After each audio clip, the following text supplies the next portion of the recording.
하여 주시옵소서. 예수님의 이름으로 간절히 기도드립니다. 아멘.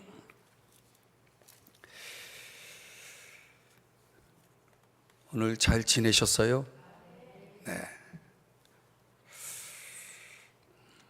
저는 오늘 하루를 지내면서 참 믿음으로 산다는 게 참 어렵구나라는 생각을 했습니다. 그러니까 현실을 볼 때 내 눈앞에 보이는 현실과 믿음으로 보이는 세계가 있죠. 영적인 세계가 있는데 그 두 개의 세계를 왔다 갔다 하는 거죠. 그러니까 내가 믿음이 없다면 그냥 보이는 대로만 살아가면 되겠는데 보이는 게 전부가 아니잖아요. 전부가 아니라는 것을 아는 영적인 사람이다 보니까 이게 갈등이 오는 것 같아요. 그래서 하루에 수십 번, 수백 번 주님을 찾게 되고 주님 앞에 기도하게 되는 것 같습니다.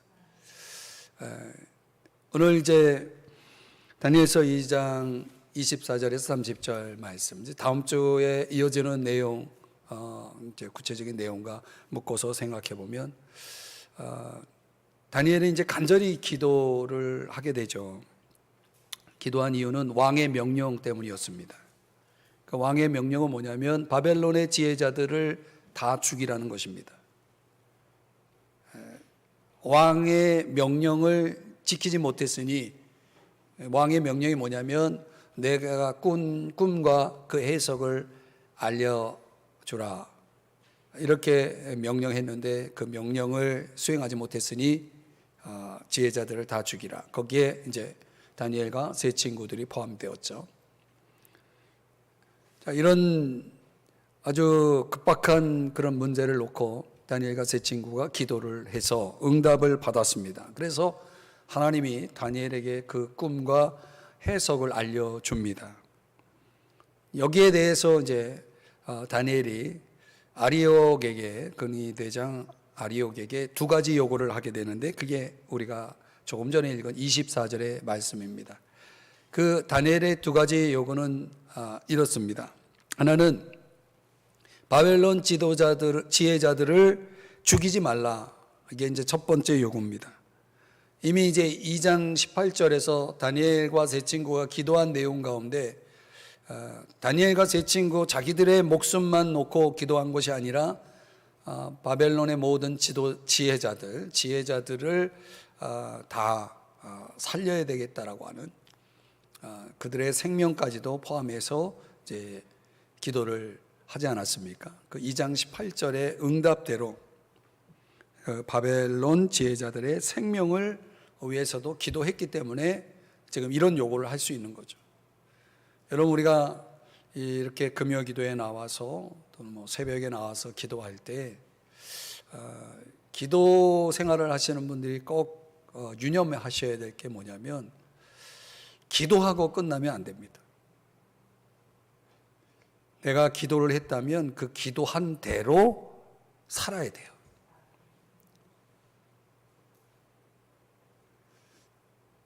다시요. 내가 기도를 했다면 그 기도한 내용대로 내가 살아야 되는 거예요. 그게 믿음이에요. 내가 하나님께 맡겼으면 맡기고 살아야 되는 거예요. 기도는 기도고 삶은 삶이고, 이렇게 따로 놓으면은 그 기도는 의미가 없는 거죠.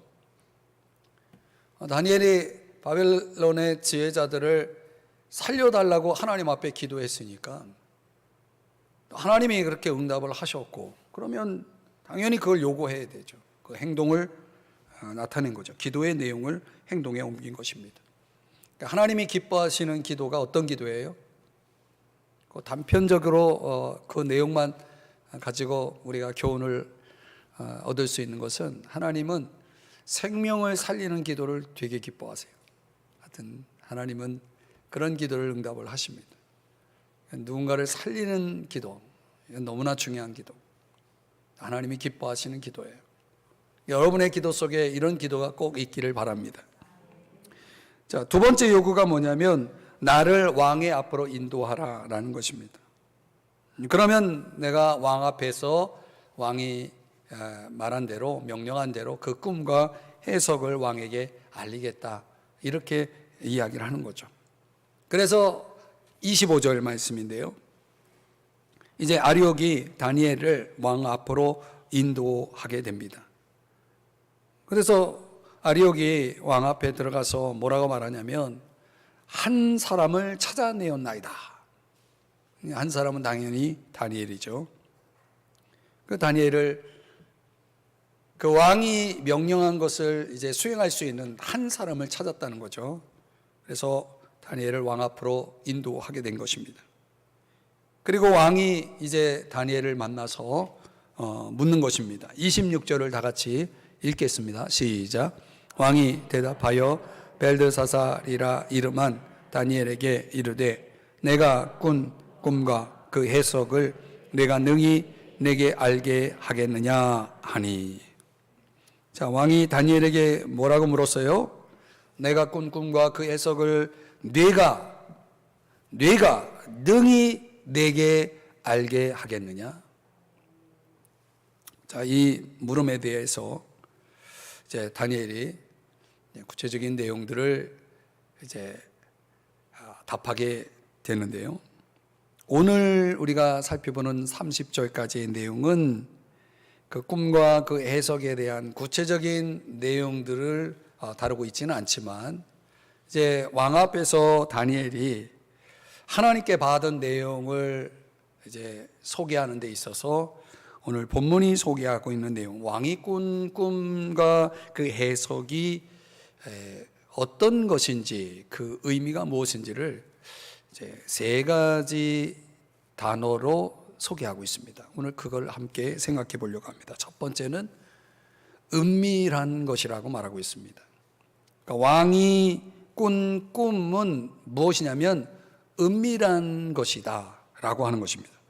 27절과 28절을 보시면은, 자, 천천히 한번 볼게요. 다니엘이 왕 앞에 대답하여 이르되, 왕이 물으신 바 은밀한 것은 지혜자나 술객이나 박수나 점쟁이가 능히 왕께 보일 수 없으되. 28절. 오직 은밀한 것을 나타내실 이는 하늘에 계신 하나님이시라.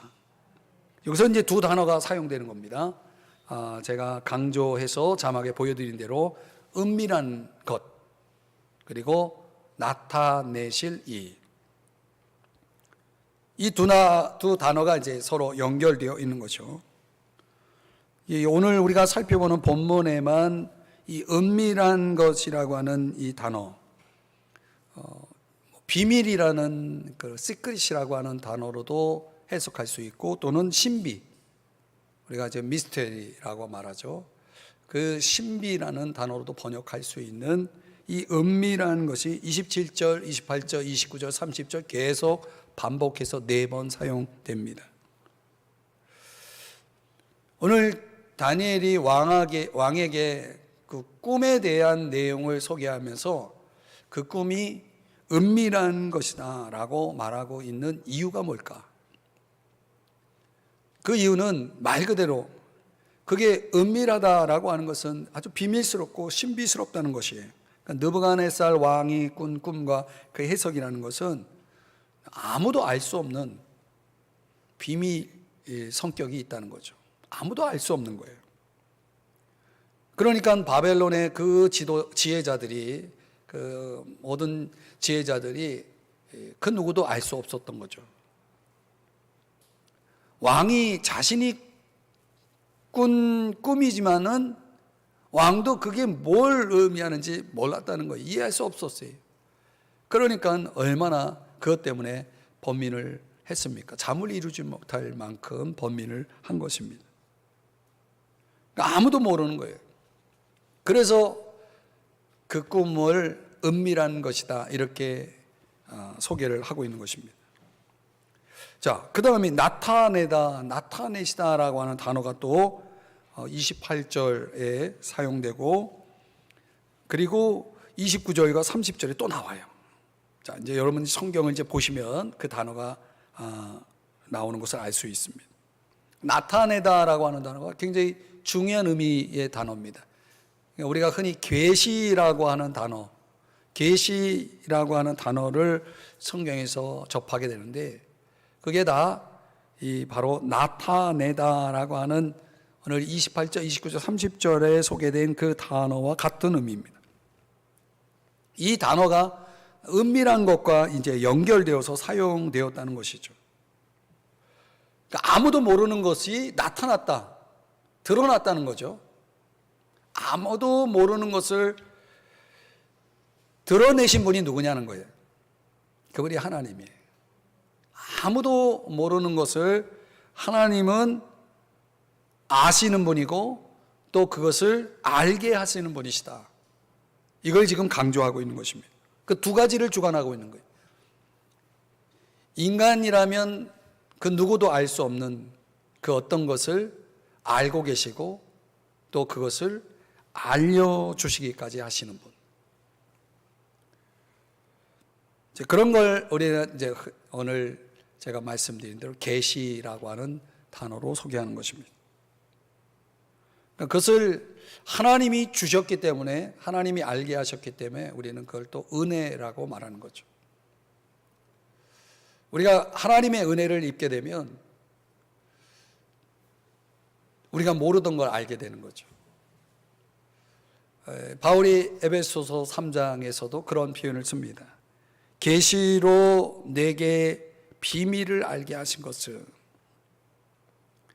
또 이 계시라고 하는, 비밀이라고 하는 단어를 어디에다 연결하냐면, 내가 그리스도의 비밀을 깨달은 것을 너희가 알 수 있으리라.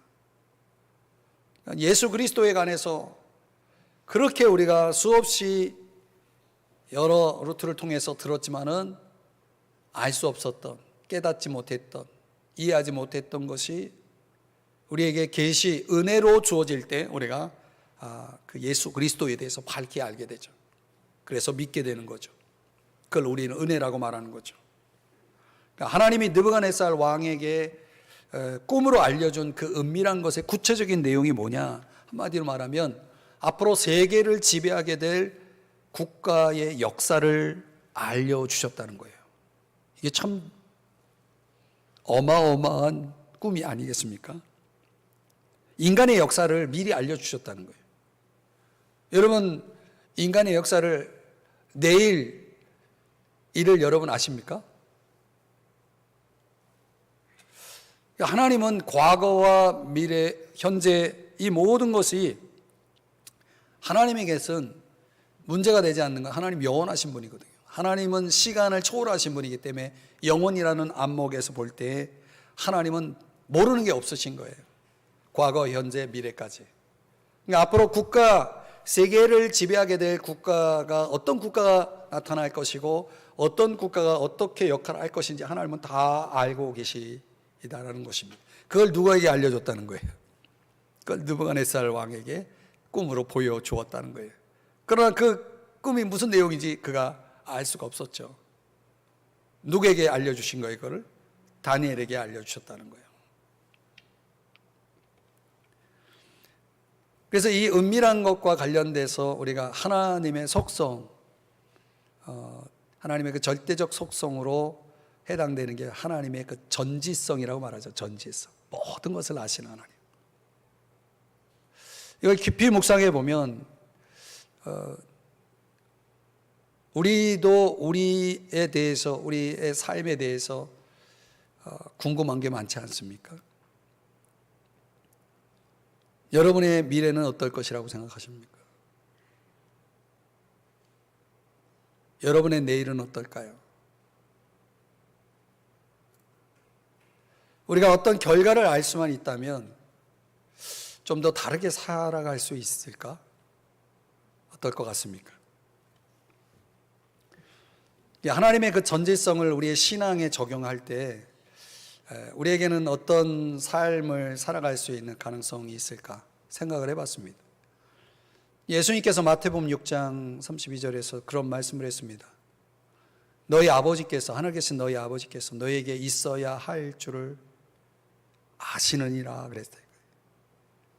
우리에게 있어야 하는 것이 무엇인지를 아신다 이렇게 말씀했거든요. 그러면서 그 말씀하면서 신심당부한 게 뭐예요? 염려하지 말라 그랬잖아요. 염려하지 말라. 그러니까 하나님의 그 전지성에 대한 믿음을 우리가 확고히 갖고 있으면 사실은 우리가 염려해서는 안 되거든요. 근데 내가 믿는 하나님에 대한 그 믿음이 확고하다면 우리가 절대 염려해서는 안 되는 거예요, 사실. 아니, 너희 머리털까지도 다 세신바 되었다라고 10장 30절에 마태복음 10장 30절에도 그런 말씀을 하시잖아요. 나에 대해서 모르는 게 없으신 분이신데 말이죠. 시편 139편의 1절에 보면은 주께서 다 아시나이다, 나를 아시나이다, 그렇게 고백을 하고 있거든요. 여러분을 하나님이 아신다라고 믿습니까? 근데 안 믿는 것 같아요. 삶을 그렇게 살고 있잖아요, 우리가.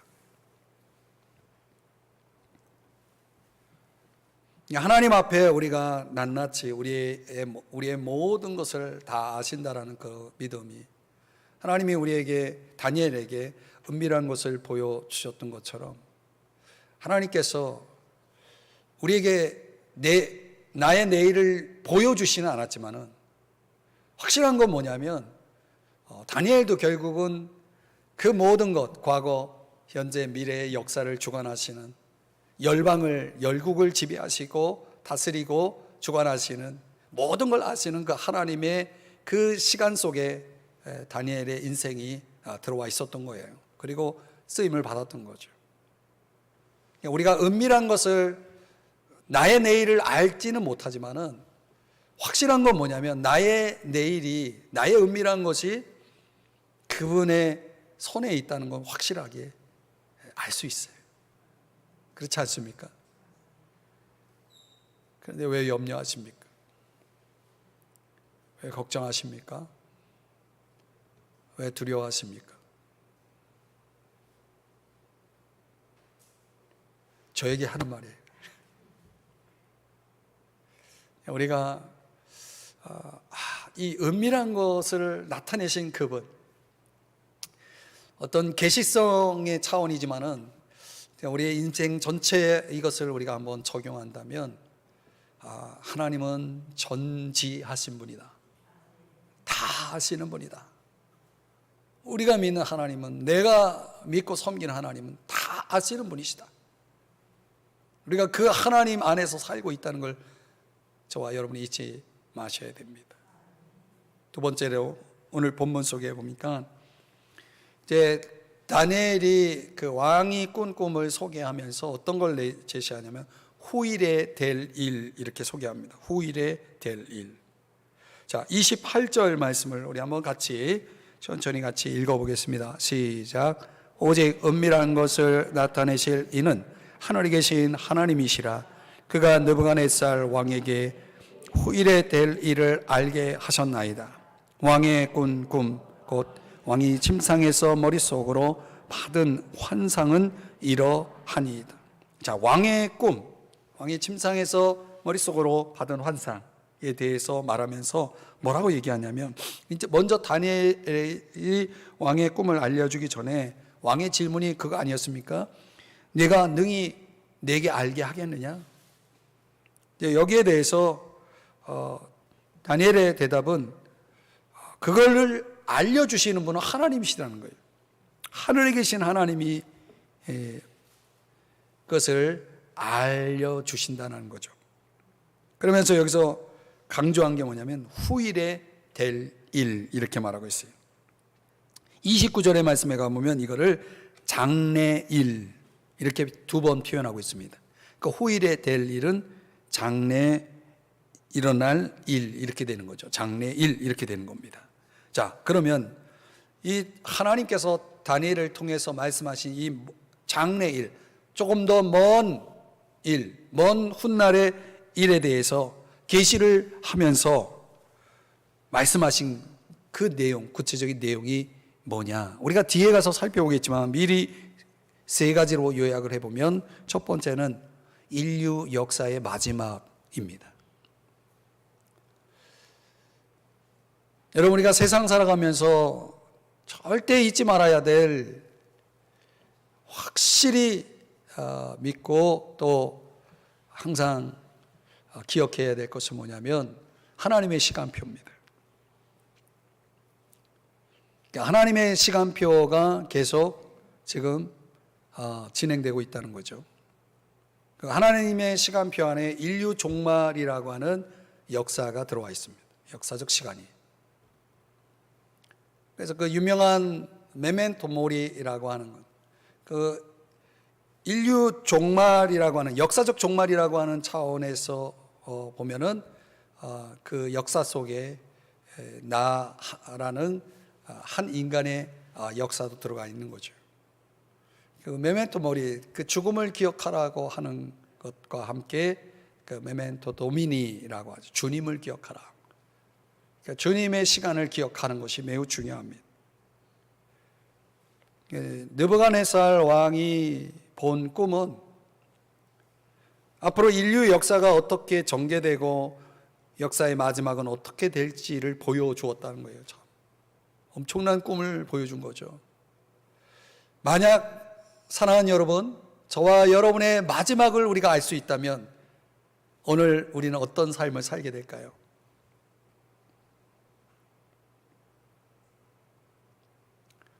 굳이 말씀드리지 않아도 틀림없이 우리의 삶은 다를 것입니다. 인류 역사의 마지막을 지금 계시하셨다. 두 번째가 뭐냐면 이 먼 훗날의 이 이야기 속에 뭐가 또 들어오냐면 메시아의 도래입니다. 메시아의 도래. 이 메시아의 도래라고 하는 것이 유대인들에게는, 이스라엘 사람들에게는 아주 매우 중요한 사건입니다.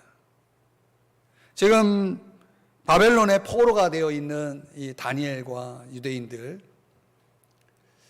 그들은 지금 포로로 있지만은 메시아의 도래가 가져올 결과는 뭐냐면 해방입니다. 메시아가 오시면 우리를 해방시킬 거라는 거죠. 해방시킨 이후에 우리를 사용하셔서 세계를 통치하게 될 것이라는 게 소위 메시아니즘이에요. 메시아 신앙 사상이죠. 그러니까 유대인들에게 있어서는 이 다니엘서가 굉장히 중요한 거예요. 그래서 오늘 저와 여러분이 살펴보고 있는 다니엘서가 굉장히 중요한 겁니다.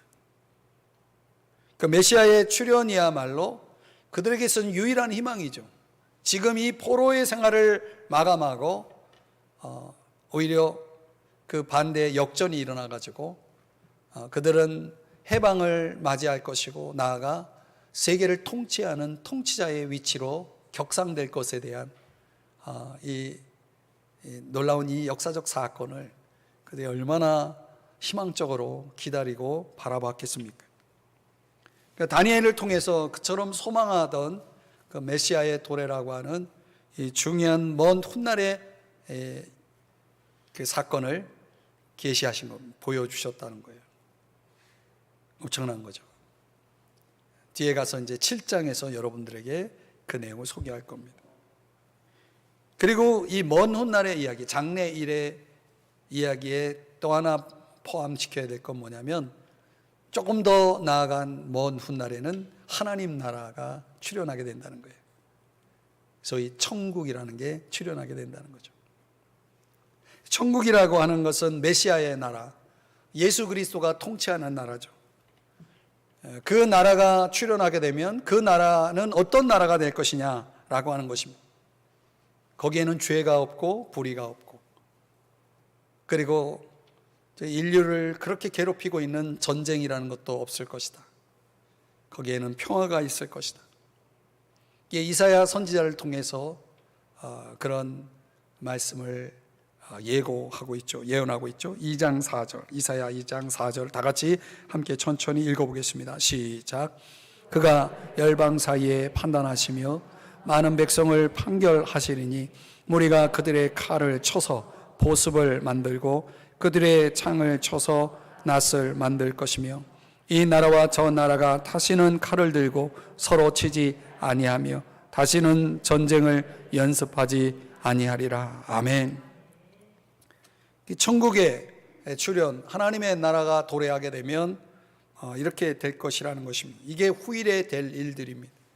그러니까 인류 역사, 하나님의 시간표가 진행되면서 인류의 종말이 이루어지고 또 메시아의 도래와 함께 이제 하나님 나라 천국이 출현하게 되는 이 먼 훗날의 일들, 이거는 느부갓네살 왕이 꾼 꿈의 내용 속의 먼 훗날이었다라고 한다면, 지금 저와 여러분이 살고 있는 이 시간은 느부갓네살이 보았던 먼 훗날의 그 개념하고는 우리가 볼 때의 먼 훗날의 개념 완전히 다른 개념이죠.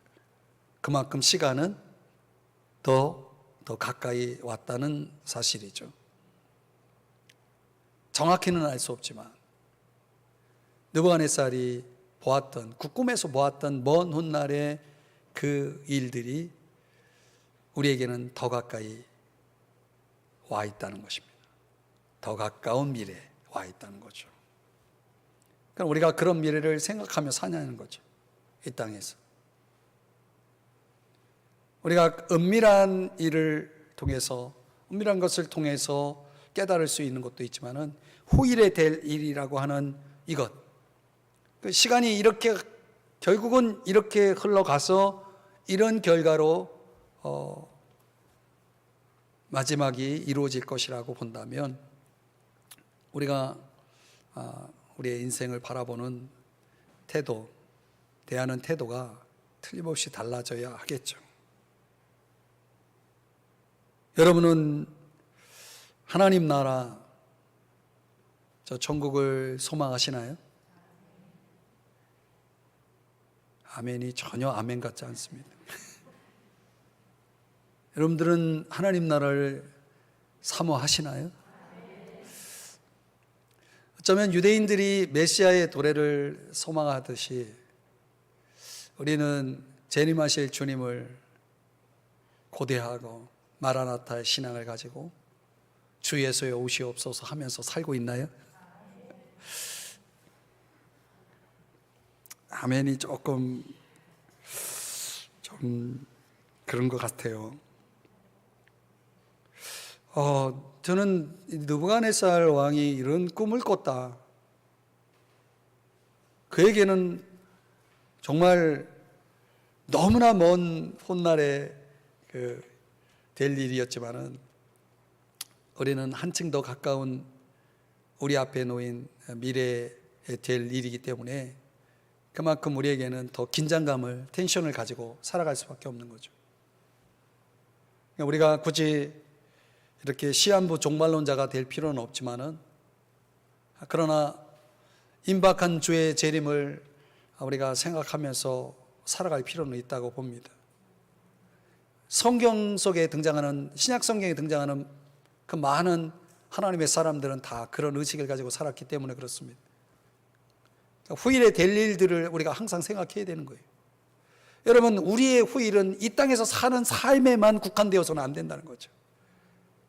내일을 걱정하면서 내일을 계획하면서 살아가지만 과연 그 내일은 무엇을 위한 내일이라는 것이냐는 거죠. 나의 내일이 이 땅에서만 멈추는 내일이라면 과연 그것이 우리의 믿음이냐는 거죠. 후일에 될 일, 깊이 생각해 볼 일 아니겠습니까? 하나님이 우리에게도 보여주셔야 될 꿈 아니겠습니까? 자, 후일에 될 일 반드시 기억하셔야 됩니다. 세 번째, 오늘 우리가 묵상해야 될 또 하나의 단어는 해석이라는 단어인데요.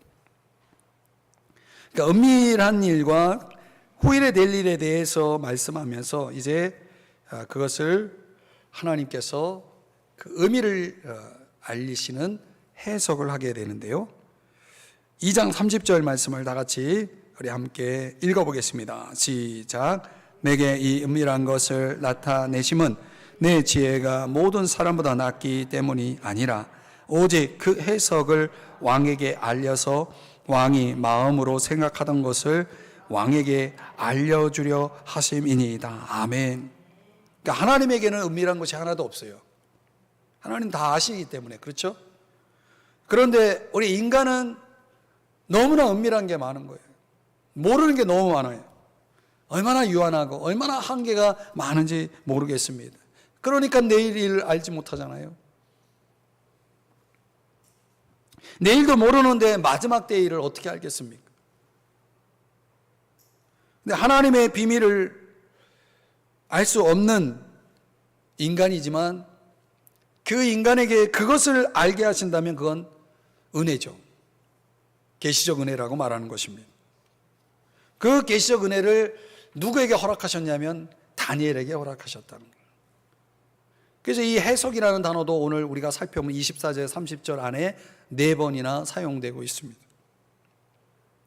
만약 이 다니엘의 해석이 없었다면 아무도 은밀한 것, 느부갓네살 왕에게 주셨던 그 꿈과 그 해석에 대한 내용들을 누구도 알 수 없었을 거예요. 그 일을 확실하게 구체적으로 알 수 없었다면 느부갓네살은 말 그대로 이방의 한 왕으로 살다가 끝났을 것이고, 또 우리가 지금 살펴보니 다니엘서도 우리에게는 주어지지 않았을 것입니다. 이 다니엘서가 있다는 것이 저와 여러분에게는 얼마나 큰 행운인지 모르겠어요.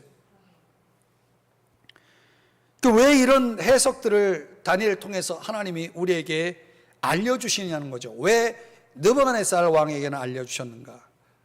왜 다니엘에게는 알려주셨고, 왜 많은 사람, 저와 여러분을 포함한 많은 사람들에게 이 해석을 알려주셨느냐는 거죠. 크게 3가지가 그 목적입니다. 첫 번째는 하나님만을 높이게 하기 위해서. 여러분, 당시 느부갓네살 왕이 어떤 왕입니까? 세계를 지배하고 있는 왕입니다. 최고의 왕 중의 왕이죠. 그런데 그도 모르는 게 있었고 그도 할 수 없는 게 있었다는 거예요. 그가 할 수 없는 것, 그가 모르는 건 있을 수 없어요. 그는 가장 높은 왕이기 때문에. 그러나 그는 인간이기 때문에 그도 한계를 지닐 수밖에 없었던 거죠. 그런데 하나님만이 아시는 그것을 이제 하나님이 다니엘을 통해서 느부갓네살 왕에게 알려주었어요. 그랬더니 느부갓네살이 어떻게 고백하는지 한번 다니엘서 2장 47절 우리가 다음에 살펴볼 내용이지만 미리 한번 현대인의 성경으로 같이 읽어보겠습니다. 시작. 그리고 왕은 다니엘에게 이렇게 말하였다. 내가 이 비밀을 밝혀내는 것을 보니 참으로 너희 하나님은 모든 신들의 신이시며 모든 왕들의 주가 되시고 비밀을 밝혀내는 분이시구나. 여러분,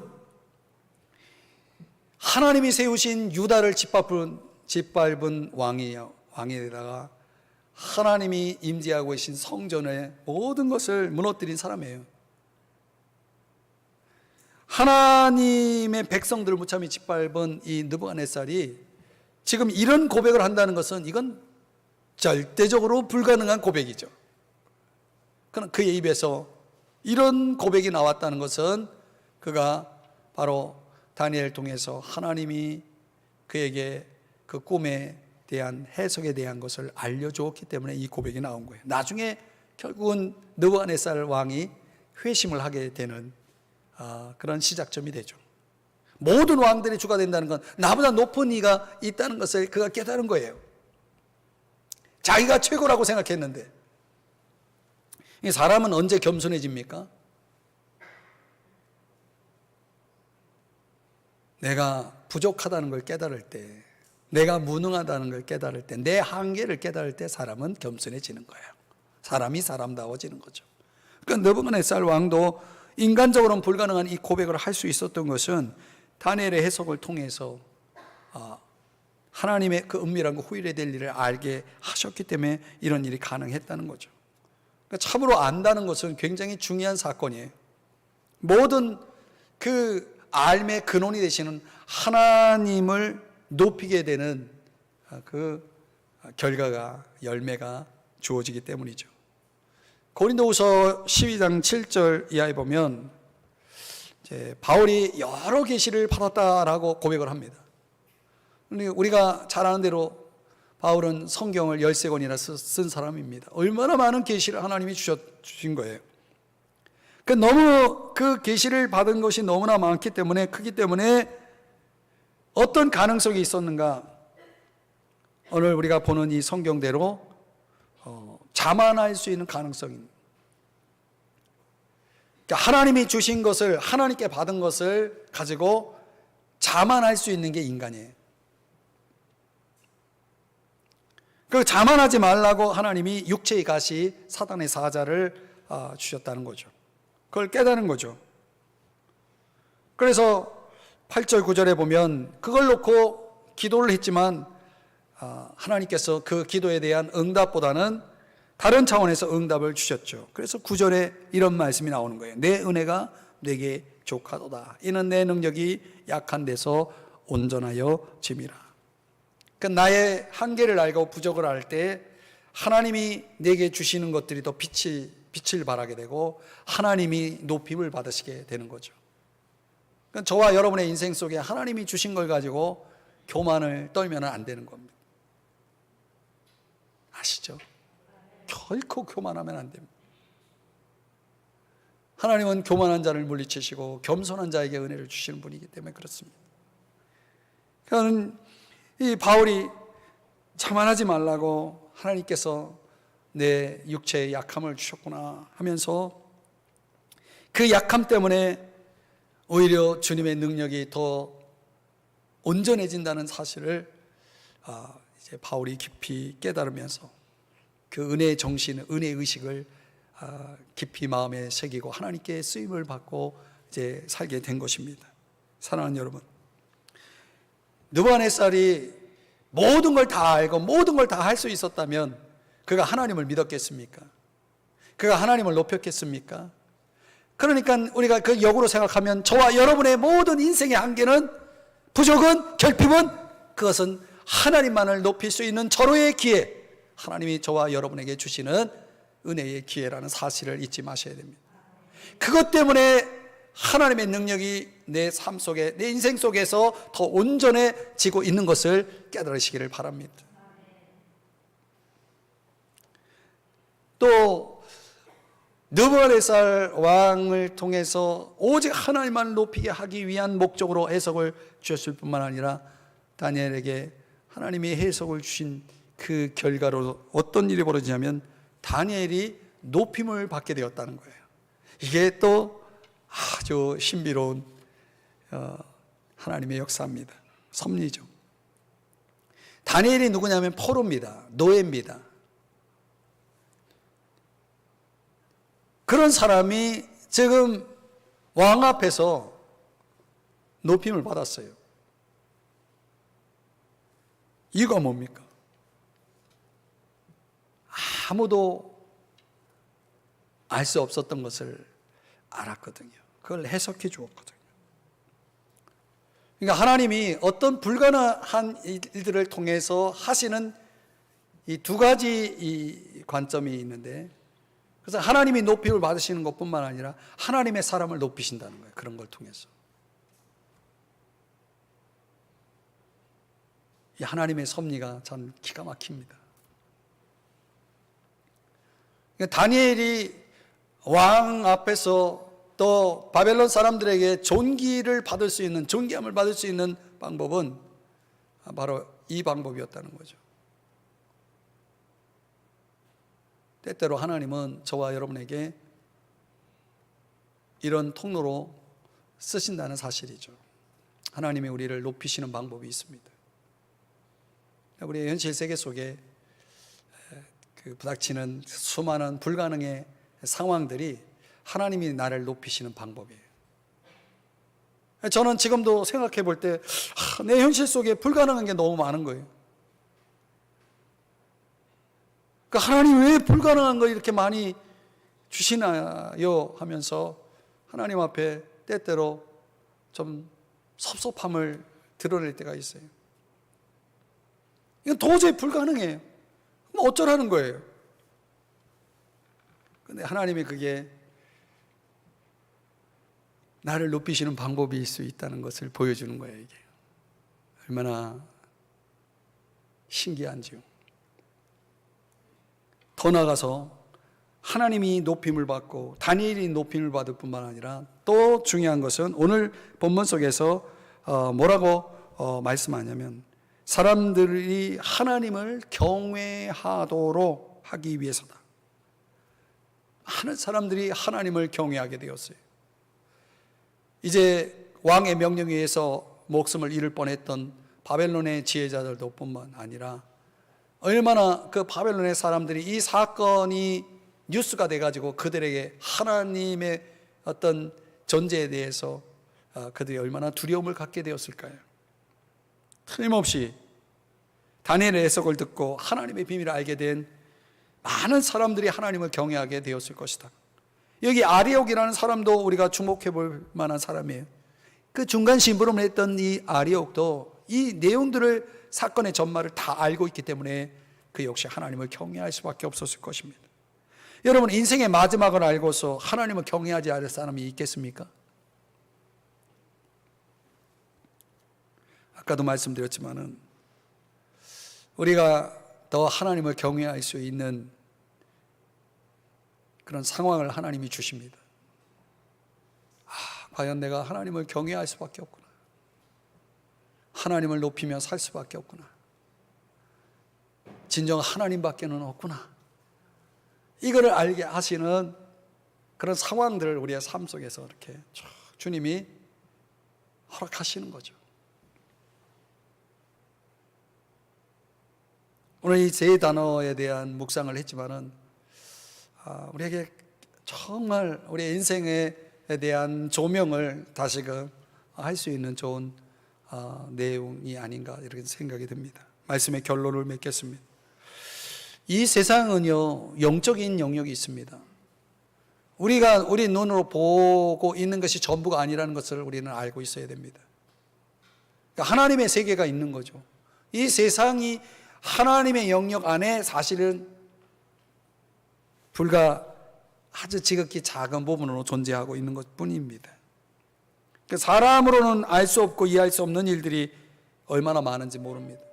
근데 그럴 때 우리가 오늘 보니까 그런 것들을 결국은 하나님이 그런 영역을 허락하시고 그런 영역을 통해서 느부갓네살 하나님의 백성을 짓밟고 하나님의 성전을 짓밟았던 느부갓네살이라는 한 제국의 지배자도 두 손 들게 만들잖아요.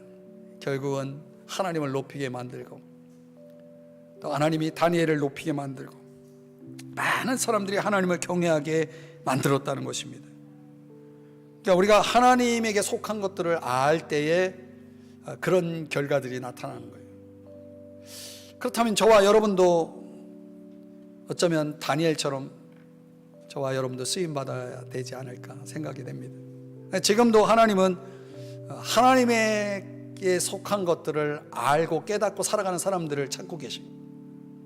그런 사람들 통해서 하나님이 높임받고 또 하나님의 사람이 높임받고 많은 사람들이 하나님을 두려워하고 경외하면서 살아가도록 하기 위한 통로로 다니엘 같은 사람을 우린 하나님께서 찾고 계시다는 거죠. 그럼 우리가 어떻게 다니엘처럼 될 수가 있을까요? 적어도 세 가지를 해야 됩니다. 하나님 비밀을 알고 전하는 통로가 되기 위해서는 정말 전심으로 하나님을 따르는 사람이 되어야 됩니다. 그리고 생명을 걸고 기도하는 사람이 되어야 돼요. 생명을 걸고 기도해야 돼요. 우리가 앞에서 살펴왔던 내용들입니다.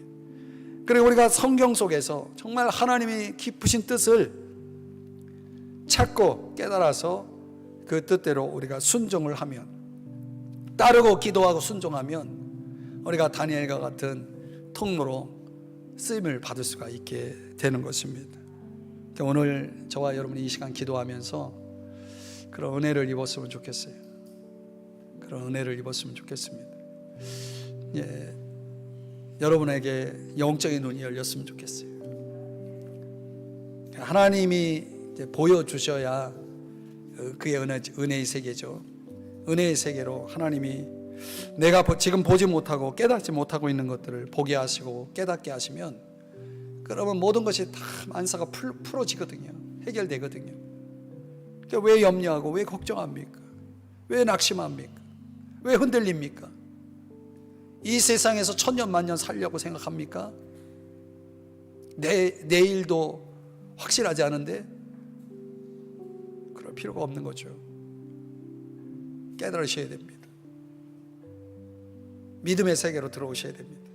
영적인 세계로 들어오고 하나님의 시간표 속으로 들어와서 그 하나님의 시간 속에서 하나님과 동행하면서 가는 것입니다. 그러면 우리는 후일에 될 일 속에서 이제 그날을 맞이할 것이고 그날의 영광을 얻게 될 것이고 또 저 하늘나라에서 영원한 천국에서 주님과 함께 영원히 살게 될 것입니다. 여러분 모두 승리하시기를 축복합니다. 기도하겠습니다. 사랑하시는